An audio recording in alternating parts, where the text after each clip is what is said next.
oportunamente. Vamos a conversar con la licenciada Rosario Montiel, es bióloga de la Universidad Nacional del Nordeste, del ámbito del Laboratorio de Ecología de la Facultad de Ciencias Exactas. Ha tenido la gentileza de compartir esta charla con nosotros. Licenciada, buen día, la saluda Martín Varela desde LT7, ¿cómo le va? Buenos días, un gusto saludarlo. El gusto es nuestro, muchas gracias por la gentileza. Bueno, licenciada, cuando se habla del cambio climático, cuando analizamos lo que le ha pasado a Corrientes con sequía más incendios, ¿este es un fenómeno que llegó para quedarse? ¿Es un fenómeno cíclico que se va a repetir y que se repite a lo largo de la historia? ¿Está cambiando severamente el clima? Porque hace poco tuvimos que ver algo parecido en el otro gran humedal sudamericano como fue Pantanal, con sequías e incendios muy importantes. Apelamos al conocimiento de ustedes para tratar de aportar un poquito más de claridad en el tema. Bueno, el fenómeno del cambio climático es a escala global, no siempre es así tan puntual como nos está pasando en la provincia de Corrientes.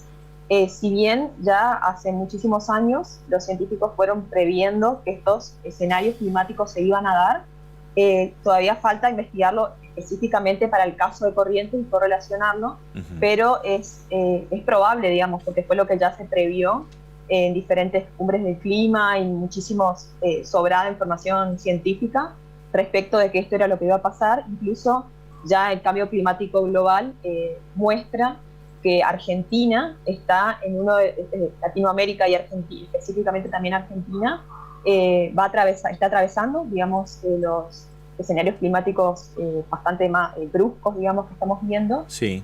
Además que previeron que esto va a ser de manera más frecuente, incluso también más severa que lo que nosotros vimos.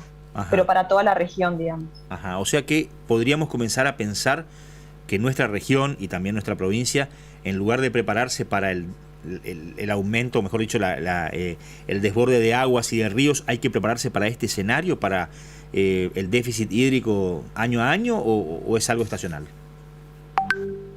Puede ser también un fenómeno estacional, pero ya, digamos, se previó que esto iba a ocurrir. Incluso hay varios estudios que demuestran que la bajante así del río Paraná es probable que como que comience a quedarse de esa forma también, que tendríamos que acostumbrarnos un poco.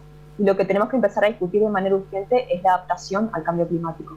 ¿Cómo vamos a hacer nosotros para modificar nuestras prácticas productivas, nuestras prácticas de consumo?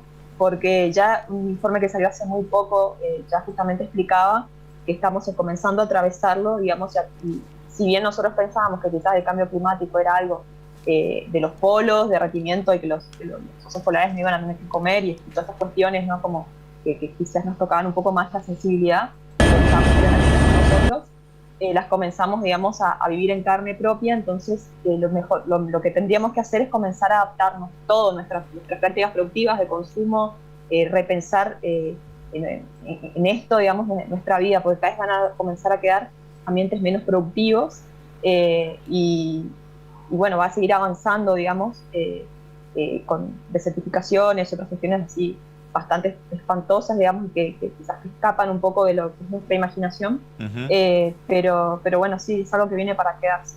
Rosario, buen día, la saluda Diego Romero. ¿Y qué país lleva adelante una política en esta sintonía que usted nos está señalando de discutir las prácticas productivas y de consumo? Digo, para tener algún espejo, algún ejemplo a seguir, o mejor dicho, algún parámetro para tomar, para saber, bueno, por dónde podemos, a dónde podemos llegar, digamos. Bueno, la mayoría de los países europeos ya realizan modificaciones, digamos, a sus prácticas de producción y de consumo. Si bien ellos son muchísimos millones más que nosotros, tienen una superficie mucho más reducida y todo, ya están realizando su producción, digamos, se está empezando, se modificó ya hace muchos años, pero bueno, todavía los países que estamos subdesarrollados, digamos, todavía seguimos siendo los que por ahí nos llevamos la peor parte, porque somos los países que realizamos la producción que después alimenta a otras partes del mundo, y quizás las otras partes del mundo no saben bien cómo producimos nuestros alimentos, y como que escapa un poco de también lo que a ellos mucho que les importa. Entonces, bueno, nosotros nos vamos llevando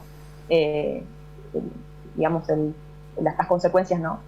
También depende mucho del tipo de administración que tienen los países, porque antes de de que esté el presidente Donald Trump en Estados Unidos, bueno, hubieron ciertas negociaciones para bajar emisiones y estas cuestiones. Después el presidente negó totalmente el cambio climático y como que se retrocedió. Pero bueno, incluso de todos modos estas sociedades, si bien están cambiando su manera de producir, todavía tienen unas prácticas de consumo que deberían también cambiarse, porque hay países en expansión que también todavía están siendo más consumistas todavía. O sea, alimentos no es lo que nos falta, quizás lo que nos falta es ver la forma de producirlo de una manera bien sustentable y evitar desperdicios, tirar comida y varias otras cuestiones también, lo que tiene que ver con la industria de la moda. También esta costumbre, ¿no? Esta cultura de tomar algo, usarlo un poco de tiempo y ya descartarlo. Antes, quizás algunos se acuerden, pero nuestros abuelos, nuestros padres, incluso ellos arreglaban, cuando se les rompía algo, arreglaban, y ahora ya no, ahora uno compra algo. Bueno, en Argentina capaz que sí, ¿no? Con toda la crisis económica que estamos viviendo ya arreglamos las cosas, pero probablemente otros países no. No hay mal que por bien no venga, en todo caso, ¿no? Porque la Argentina con esta crisis probablemente, como usted bien dice, recicle una cantidad de productos o le dé una mayor longevidad. Esto se ve fundamentalmente con los perfiles de consumo que son los más fácilmente visibles. Por ejemplo, los teléfonos celulares. La gente quiere tener permanentemente, cada 6 meses, lo último que sale, y uno va descartando permanentemente la tecnología de manera muy rápida. Sí, exactamente. A veces nos fuerza un poco cambiar un poco los hábitos de consumo. Incluso se redujo el consumo de carne, que si bien para los argentinos puede ser algo negativo, en realidad para el ambiente es algo positivo. Pero bueno, eso, en realidad eso es como una discusión más superior. Lo que hay que ir haciendo es ir trabajando en lo micro de a poquito, principalmente repensando un poco la actividad productiva, sobre todo por lo bastante que fue, ¿no?, en nuestra provincia. También tenemos que saber que esto tiene un factor que nosotros no podemos controlar.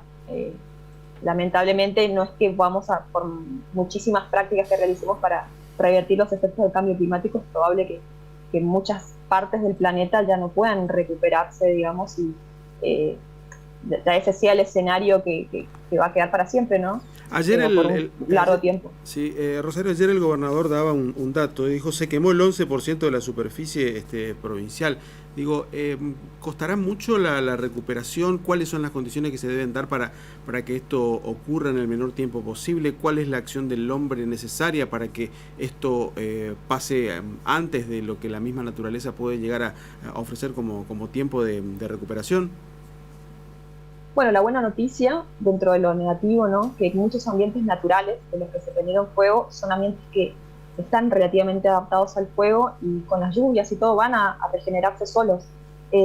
Obviamente que hay ciertas prácticas que son mejores que otras, por ejemplo, dejar un poco descansar el ecosistema y no llenarlo con cabras o con vacas, dejarlo un poquito que se regenere solo, y luego sí va a recuperarse. Hay otros ambientes que no, incluso en la escala humana, sí, no vamos a observar su restauración completa, como son los bosques ribereños, los bosques de parches de bosque que tenemos en nuestra provincia todavía.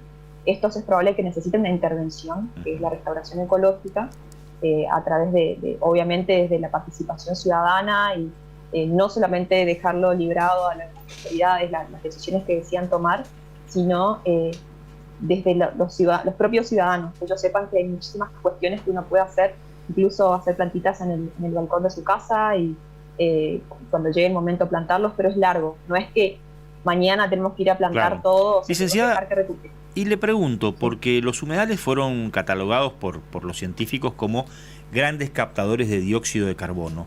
El nuestro, después de tanta afectación, después de los incendios, ¿perderá esa condición o seguirá siendo un lugar de gran captación de dióxido de carbono? No, vuelven a captar. El problema es que ya liberaron todo lo que habían podido captar. Obviamente un porcentaje lo consume la hacienda o se capta del todo, pero porque la captación de carbono es común a todas las plantas que toman el dióxido de carbono para crecer, básicamente, que es la fotosíntesis. Entonces la captación lo van a volver a realizar, eso no. Y tampoco hay que dejarles como que pensar que porque es un pastizal o porque es un humedal capta menos carbono que un bosque tiene menos importancia ecológica. Todos los ambientes son importantes en nuestra provincia y en todo el mundo. Es importante preservarlos. Y bueno, confiar que esto, que van a volver a recuperar su función, pero va a llevar un buen tiempo, y también tenemos que pensar muy seriamente en que esto no nos vuelva a ocurrir. Porque en el escenario climático que nos encontramos es probable que vuelva a ocurrir y en poco tiempo, no en 50 años, ¿no? Seguro. Entonces, lo principal es eso, trabajar claro, los estados prevención. también tendrán que pensar en una política de prevención mucho más activa, porque yo, por ejemplo, veía que Australia, después de los incendios que sufrió en los últimos 5 años, el último año hizo una compra excepcional de aviones hidrantes y de elementos de combate contra el fuego, previendo que a la brevedad pueda volver el escenario. Sí, bueno, ellos recuerdan ese verano cuando ocurrió todo eso, el verano negro, le dicen, sí. Porque fue todo el país más o menos estuvo todo cubierto de cenizas, sí. Y sí, realizaron una política de prevención muchísimo más fuerte, si bien no es lo único tener aviones hidrantes, sino también trabajar desde la investigación en cómo son el régimen climático, y también es muy difícil prever los incendios, porque muchos son intencionales, pero por negligencias o por diferentes cuestiones. Entonces, por más de que nosotros sepamos, bueno, este lugar se puede prender fuego, está el factor humano, que es muy impredecible. Sí, entonces, hay que cambiar patrones culturales claramente, ¿no? Licenciada, le mandamos un beso y le agradecemos muchísimo los minutos que nos ha dedicado, ¿eh? No, gracias a ustedes y bueno, a disposición cuando quieran. Rosario Montiel es bióloga de la Universidad Nacional del Nordeste, especialista en las cuestiones vinculadas con el cambio climático, y nos aportó conocimiento muy valioso después de lo que ha pasado en la provincia.